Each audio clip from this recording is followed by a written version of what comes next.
Morning Villa fans. Should Villa cash in on Ollie Watkins this summer? Here's my opinion on the situation. Obviously Watkins, our record goal scorer, can be at the same time fantastic and frustrating. Obviously coming up to 30 years of age later on this year. His market value at the moment is probably anywhere between 50 and 60 million.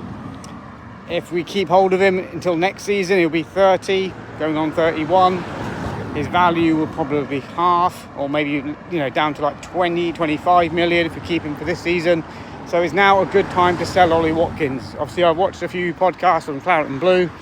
I've obviously heard Goldstein and Agbonlahor having a debate about whether he's good enough for United, whether it will be a step up for him. I think in this moment in time, he's not the man to go to Man United. I think that will be a step down in his career. So personally, I think I can't really see anyone coming in to replace him at the moment.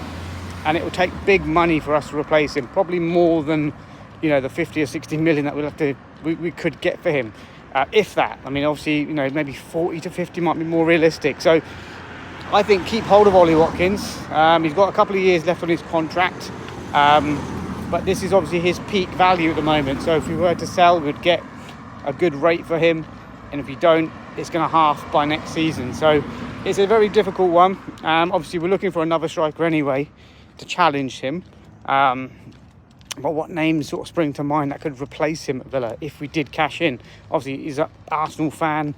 Would Arsenal be interested in him again? Is he the right sort of player for Arsenal?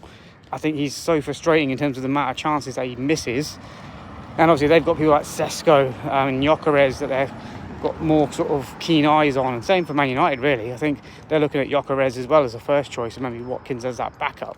So Watkins has missed out on some big games. Obviously when John Duran was here, he lost his place in the team, and then when Rashford came in, he missed out on a few big games. That PSG game comes to mind. So obviously Unai Emery doesn't trust him completely, but you can't argue the fact that he is banging in double digits every season for the last few seasons, and obviously our record goal scorer now. So it'll be interesting to see what does happen.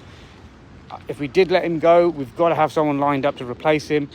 But who's going to give you that pressing, that effort, that work rate? He just seems to work well in the Unai Emery kind of mould and setup. So interesting to see. What do you think, guys? Keep Ollie Watkins or sell him this summer for peak value? And if we did sell him, who do you want in? Answers in the comments, please. Have a good day. Bye-bye.